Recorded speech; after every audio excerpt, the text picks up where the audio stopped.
today, kinetic energy. You will eventually. Let's start with reading through this thing right here, which I have to stand in, so I'm going to have to stand where there's some light so I can see. It's not up there on it, right? So the first handout, the one where the lady in the jumpsuit is pulling on the bow there. I'm not really sure why she's wearing a 1970s jumpsuit, but wonder, will that fashion ever come back, do you think? People walking around. Hey? Yeah, that's true. I don't know. Okay. Push on an object and you can set it in motion. If an object moves, then by virtue of that motion, it is capable of doing work. It has energy of motion or kinetic energy. Now, this textbook or this book calls it KE for kinetic energy. I tend to call it energy kinetic, but then oddly enough, when I get the potential energy, I don't go EP. So I don't really know. I'm kind of weird. But all I'm saying is today is that KE or EK are the same thing. Kinetic energy. Okay? The kinetic energy of an object depends upon the mass of the object as well as its speed. So mass times speed, hey, that sounds like momentum. But it's equal to half the mass multiplied by the square of the speed. So the formula is KE equals 1/2 mv squared. And I'll show you the derivation for that in a bit. But the formula is 1/2 mv squared. Or if you prefer, mv squared over 2. Same thing, right? Multiply by 1/2 or divide by 2. When you throw a ball, you work on it to give the speed it has when it leaves your hand. The moving ball can hit something or push against it, doing work on what it hits. The kinetic energy of a moving object is equal to the work required to bring it to that speed per mass, or the work the object can do in being brought to it. So in other words, the net force, the distance, the work done is equal to kinetic energy. And that's that whole idea of energy transfer, right? How much work you do is transferred and it becomes kinetic energy. Is energy conserved? Supposed to be. So should all of the work go into becoming kinetic energy? Should, but quite often our old nemesis friction gets in the way and we get some little bit of heat. Or in shorthand notation, FD is equal to 1/2 mv squared. It's important to notice that the speed is squared, so that if the speed of an object is doubled, its kinetic energy is quadrupled. This means it takes 4 times as much work to double the speed of an object, and also that an object moving twice as fast as another takes 4 times as much work to stop. Accident investigators are well aware that an automobile traveling at 100 kilometers an hour has 4 times as much kinetic energy it would have if it was only traveling 50. And therefore it takes 4 times as long to stop. This means that a car traveling at 100 kilometers an hour will skid 4 times as far when its brakes are locked as if it would if it was traveling at 50 kilometers an hour. This is because speed is squared for kinetic energy. Kinetic energy underlies another seemingly different form of energy such as heat, light, sound. I just want to point out there as well the difference between if I'm driving at 100 kilometers an hour and you're driving at 110, well, that's 1.1 times faster, right? Which means 1.1 squared, which is 1.21 times the kinetic energy. If you're traveling at 110, you're going to take 21% farther to stop than I will. A mere 10 kilometers per hour difference. 21%. Yeah. If that. Per hour, right? Yeah. There was one time I know I left Dauphin. It was not a very good day for driving. I left Dauphin. I was probably doing about 95, maybe something like that. And there was this girl behind me, and you could just tell she was furious. I was going 95. She went up past me, shaking her fist at me and giving me the finger and all this. We pulled up at highway number 1 there in Portage 2 hours later. And guess who I pulled up right behind? Same car. Same place. Same time. Didn't say one. Maybe she stopped. No. Anyways. Can you guys read that gray box? Can you read it? I can barely make it out. It says when the brakes of a motorcycle traveling at 60 kilometers an hour become locked, how much farther will it skid than if the brakes are locked at 20? So 3 times faster, which means 3 squared, 9 times farther. Does that make sense? 9 times farther? I think if you flip it upside down, yes, 9 times. Follow along the hand? so then you know that we're going to flip the page. Conservation of energy. More important than being able to say what energy is understanding how it behaves, how it transforms. You can understand nearly every process or change that occurs in nature better if you analyze it in terms of transformation of energy from one form to another. As you draw back the stone in a slingshot, you do work in stretching the rubber band. The rubber band then has potential energy. When released, the stone has kinetic energy equal to this potential energy. It delivers this energy to its target, perhaps a wooden fence post. The slight distance the post is moved, multiplied by the average force of impact, doesn't quite match the kinetic energy of the stone. The energy score doesn't balance. But if you investigate further, you'll find that both the stone and the fence post are a bit warmer. How much? By the energy difference. Energy changes from one form to another. It transforms without net loss or net gain. In fact, if you're playing tennis, right, you play the tennis ball for a while, you'll actually feel the balls are warmer, right? Racket balls, squash balls, same thing. They get looser, they get bouncier as they warm up. Why do they warm up? Because you're hitting them. Okay, there will be some heat loss. The study of the various forms of energy and their transformations from one form to another has led to one of the greatest generalizations in physics, known as the law of conservation of energy, which says energy cannot be created or destroyed. It may be transformed from one form into another, but the total amount of energy never changes. And if you think about a pendulum, there's a picture there. So what they're showing you is, and I should really have this on screen, right? Right? So at the top, it has all potential energy. When it's about here, it's got potential energy plus kinetic energy. But that amount is going to be the same as that. And how much kinetic energy does it have here? Exactly the same amount that it had potential here. And it just keeps going back and forth. But we all know that eventually it's going to do what? Slow down. It's just going to hang like this. Where did the energy go? Heat. A little bit of heat. Flip the page over. The energy score takes into account the fact that the atoms that make up matter are themselves concentrated bundles of energy. When the nuclei or cores of atoms rearrange themselves, enormous amounts of energy can be released. The sun shines because some of this energy is transformed into radiant energy. In nuclear reactors, much of this energy is transformed into heat. Powerful gravitational forces in the deep, hot interior of the sun crush the cores of hydrogen atoms together to form the helium atoms. This welding together of atomic cores is called thermonuclear fusion. This process releases radiant energy, some of which reaches the Earth. Part of this energy falls on plants, and part of this later becomes coal. Another part supports life in the food chain that begins with plants, and part of this energy later becomes oil. Part of the energy from the sun goes into the evaporation of water from the ocean. Part of this returns to the Earth as rain that becomes trapped behind a dam. By virtue of its position, the water in a dam has energy that may be used to power a generating plant below, where it will be transformed to electric energy. The energy travels through wires to homes, which are used for lighting, heating, cooking, and to operate electric toothbrushes. How nice that energy is transformed from one form to another. Can you think of any instance where the initial energy does not come from the sun? It just struck me just now, because I usually say the sun is the sole source of all energy on Earth. And I'm not convinced that this isn't true, but we just talked about it yesterday. You guys are doing a big square box. Remember the tide at the Bay of Fundy?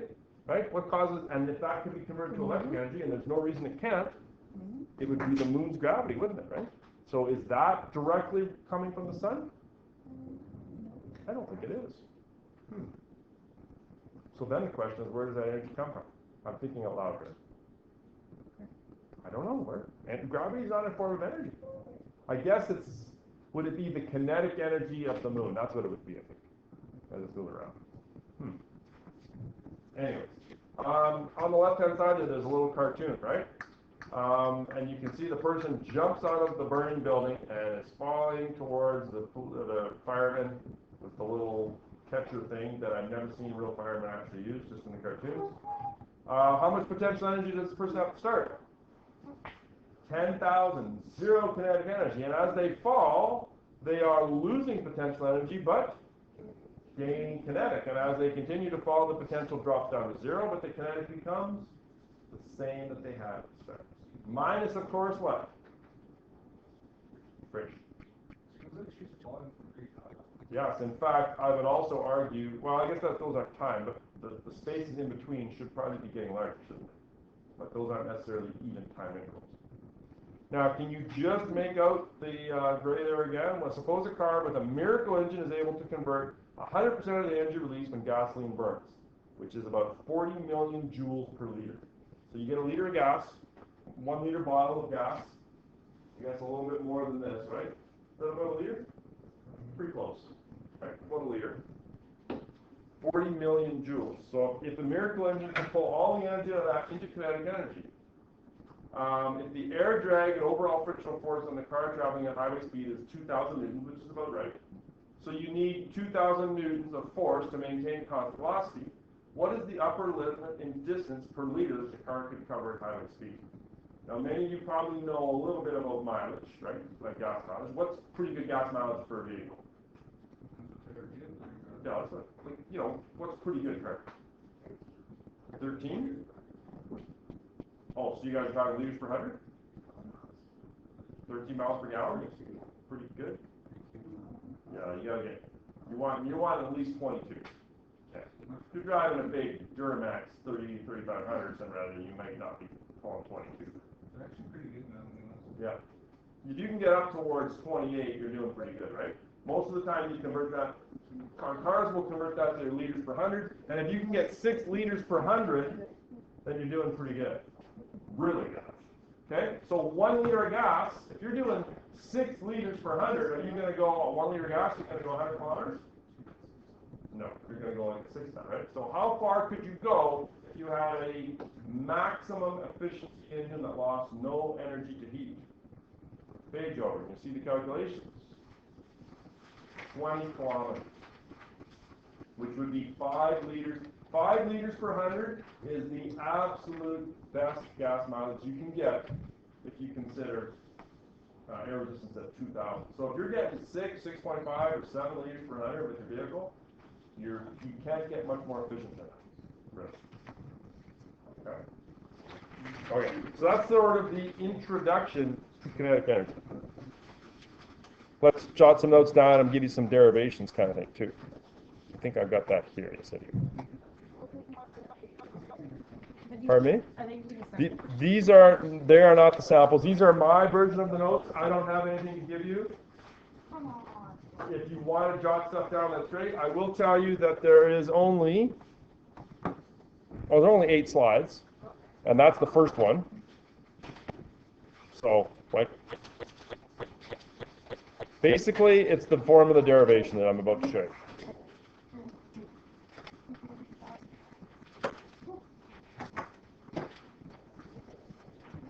And then I'll do the sample question. So my goal is, I'm going to do kinetic energy today. Today's Wednesday, right? Potential energy tomorrow. We might do the lab on Friday. I got to do springs on Monday. That gives us Tuesday, Wednesday, Thursday to find the time for you to write the test. And the momentum one, too, for some of you. Good idea. Okay. So when work is done on an object, it may give kinetic energy. It's possible, right? Do you need to write that down? No, you don't. Work could give kinetic energy. It could also give potential, right? I guess, technically, like if I lift something, we'll lift the calculator, right? I'm giving it kinetic energy, and then I'm actually converting that to potential, right? Okay, so in general, we know this already. This is the derivation. Work is F times D, which has to be transferred. Joel, you staying with us there? Give him a shake there, Nick, because he's nodding off.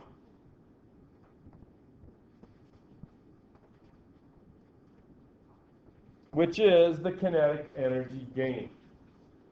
The work done is equal to the kinetic energy gain, minus the friction. Right? Would you agree that that is delta EK? Delta meaning, again, change. So it's the change in kinetic energy, or the amount of kinetic energy gained. Delta EK.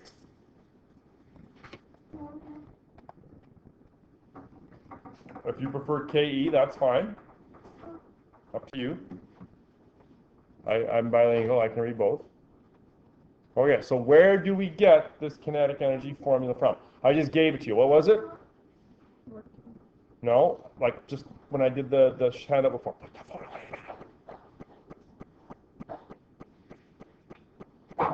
Oh, that was kind of scary, eh? Not sure why I had that in there. Will you agree W equals FD? And will you agree that F equals MA? So what can I do now?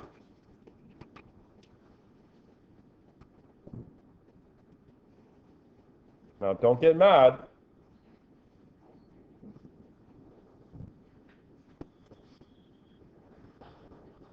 You're hilarious. I know.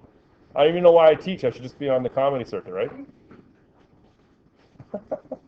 Lamest comedy show ever. Thanks, Carter. He's crying. It's not that funny. Yeah, don't encourage me.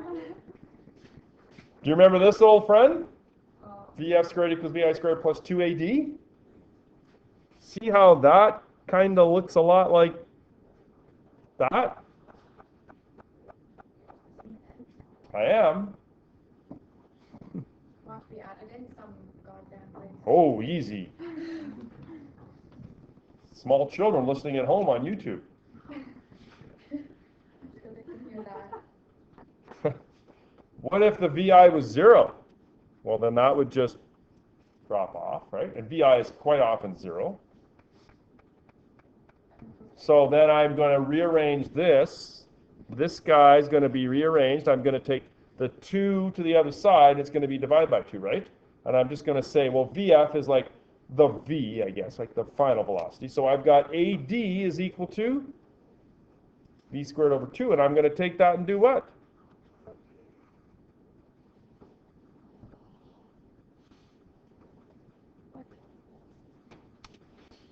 I've taken the VI, I've set it equal to 0, and I've divided this side by 2, so I get VF squared over 2, or V squared over 2 is equal to AD, and then I'm going to take that and substitute in for AD in there, and I'm going to get W equals mV squared over 2. W is the kinetic energy gain, whereas FD is equal to MAD, and you get the kinetic energy is mV squared over 2. That's where it comes from. Pause for applause. It never comes. Oh, thanks. It's not the hardest form of derivation we've had, is it? No. But you do need to realize that these formulas aren't just sort of, you don't just sort of look them up in an encyclopedia or a Google, right? Like there's a reason why they are the way they are. It's not just, well, let's go with this. Substitute this for AD and W, and equals mad. And we have W is equal to EK gain, which is the FD, which is mad, and EK equals MV squared. Yay. Yay for formulas. Another formula to learn. Oh, I remember the good old days when grade 12 students had to memorize all their formulas and didn't get cheat sheets. And they still passed. Not long ago. Do I even need this? No, I don't think so. I'm not even sure what all this is. So fancy. It is fancy. I must have just learned how to use PowerPoint back in '97, or probably. I probably just learned how to use PowerPoint. I'm like, ooh, I'm going to put that in there.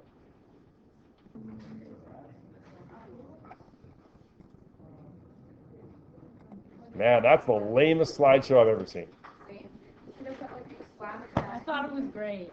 Thanks, dear. I should have put what? Hashtag stuck up. So stuck up. Let's get these practice questions done. Oh, yeah. Let's rock them. How many we got? 4. Okay. Well, I'm guessing the first one's pretty easy. Wouldn't you think? I'm going to look at my notes so I don't screw it up. Oh, yeah. These are easy.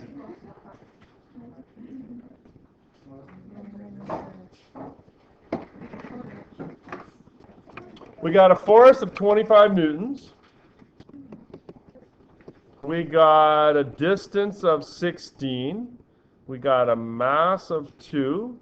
Initially at rest, so VI is 0. Assuming no friction, find its final velocity.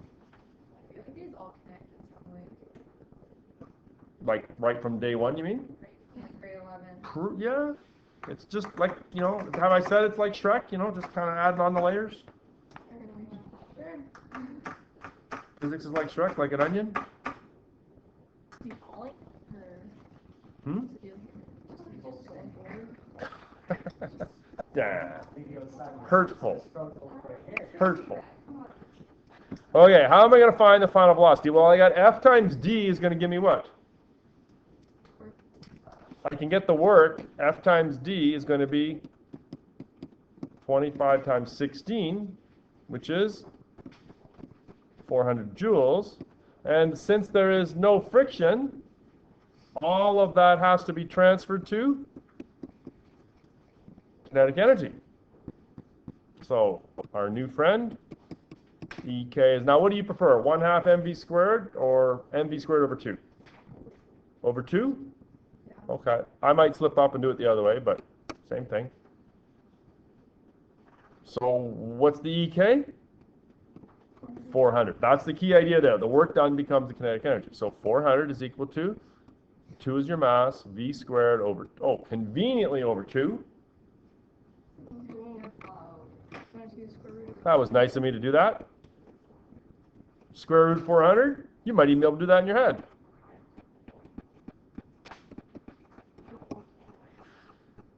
Square roots to do in your head are hard. I don't know of an algorithm in my head to do it. I just know square root of 400 is 20. Plus I have the answers in front of me. Come on, is that easy? Yeah, well, it's new, right? So the work done becomes the kinetic energy. That's what I spent the first 20 minutes talking about, really. Because there's no friction. All of the work, the energy has to be conserved, Shel. Yeah. Yeah. Right? All of the work that you do, that energy has to go somewhere. Joules is energy, right? So now what would you measure EK in? Also joules. Yeah, yeah. So when you're doing like the physics with the calculus, is there any questions like this, but without friction? Yeah, in that case, it would probably be the amount of work would vary. It wouldn't be, or the amount of force would vary, so it wouldn't be a constant 25. So calculus is when the things are changing as opposed to constant. Everything we've done now, it's generally, except for velocity, things stay the same, right? Yeah. Okay, so what about this one here? What's happening? We got a force of 8 newtons. Acts for a distance of 5. 4 kilogram body, which was initially already traveling at 4 meters per second. So I'm making a smidge harder, right? So VI is 4, right? Yeah. Find the EKI. What do you think EKI stands for? Initial kinetic energy. Right? What's kinetic energy?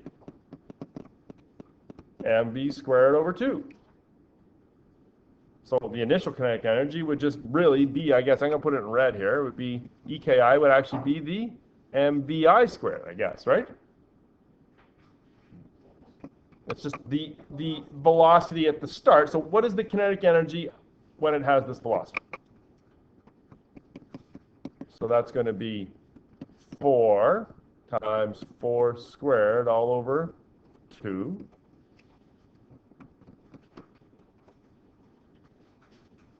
Four divided by 2, let's do the divide first. So 4 divided by 2 is 2 times 4 squared is 16. So you should get 32 joules. But we're applying a force for a certain distance. We're doing some work. We're applying 8 newtons for 5 meters. We're doing another 40 joules of work, right?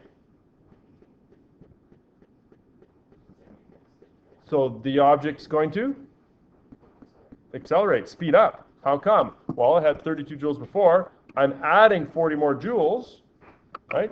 So find the final EK. Yeah, the work done, and now I don't want you to treat this as a formula. Think about this as just sort of a one-time sort of explanation, I guess, which is why I put it in a different color. The work done is equal to the EKF minus the EKI, right? Whatever work you do is really, well, you're going to get mad at me. Can I tuck this in? You can tuck it in at the end if you want. Right? EK, the delta EK. Did I go okay, Kat? Did you get 9.8? Okay, so the work done is the change in kinetic energy, and the change in kinetic energy is always, if it's always change, is always final minus initial, right? How much work did we do? 40. I'm solving for final energy. The initial was 32, and I end up just adding 40 to 32, right?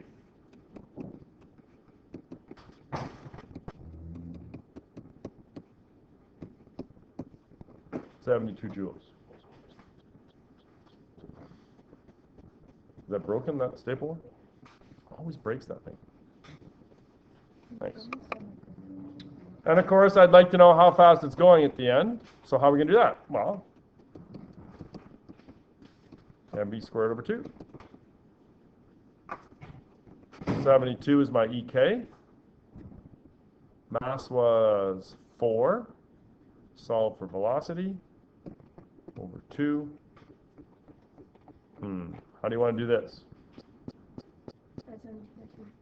No, multiply by 2. It's already divided by 2, right? Could I go 4 divided by 2 is 2, and then just divide by 2? Is that what you meant? Oh.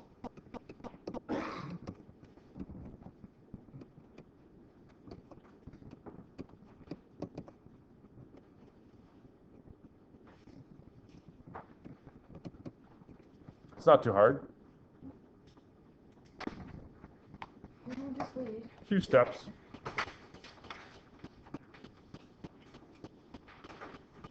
You feel like trying one?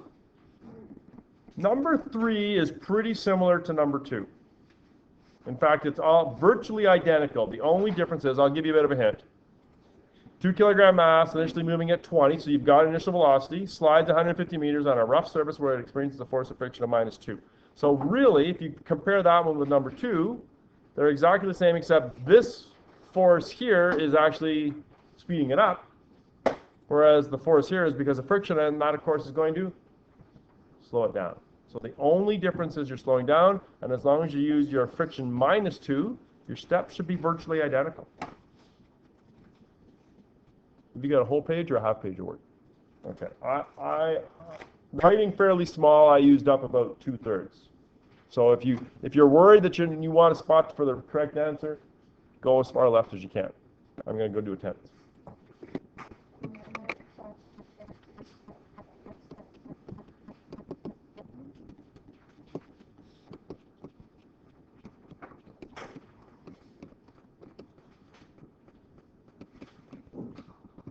Did you get 400 joules for your initial kinetic energy?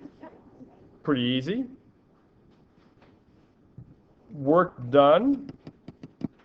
It's going to be -2 times 150, or -300 joules, right? Now, I can get all fancy, or can we just say EKF is going to be it's going to be what?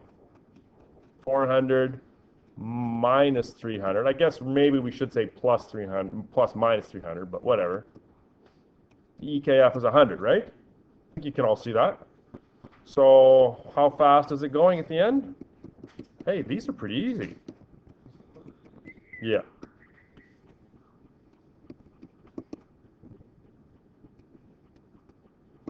Oh, you don't even need a calculator for this. Did you use a calculator? Which one did you have to make sure of, Will? I think you should try number 4 on your own. It looks hard. Let's just walk through it a bit. Through what distance must the 5 Newton force must have acted in order to change the velocity of the 4 kilogram mass from 10 to 15? So really, this is the same question as 2 and 3, just we're kind of looking at it from a different sort of angle and looking for something different, right? So we've got the mass here is 4.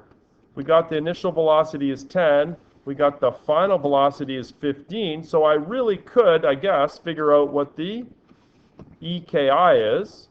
And I could figure out what the EKF is.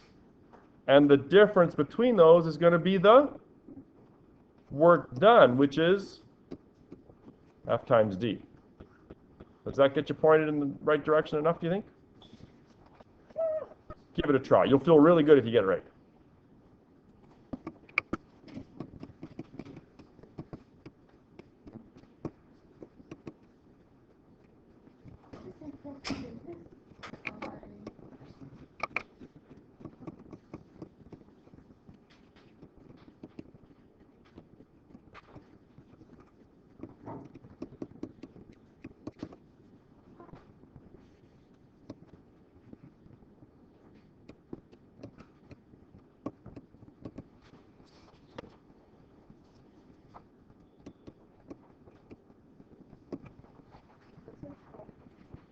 Looks like ELF, doesn't it? Well, I got to ask you guys your opinion right away. But can you guys keep a secret, do you think? Okay, I'm going to ask you. Well, I think just let me finish this, then I'll ask you.